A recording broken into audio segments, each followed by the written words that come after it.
35 manat olan kurtkalar var bu qalına. Buna bax. Gör nələr var. Kurtkadan borluqdur. Həm də çox ucuz qiymətə qoymuşam. Gəlin. Buna bax.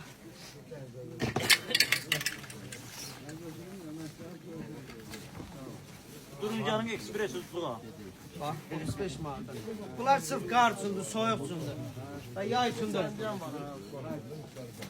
Bax, bunlar 45 manatdır. Bu bahalı modelləri 45 manata qoymuşam. Endirimdədir.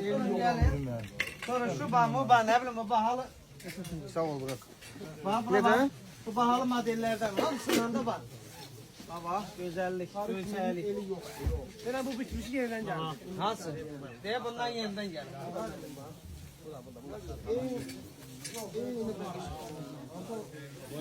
Buyurun arkadaşlar yardımcı olalım.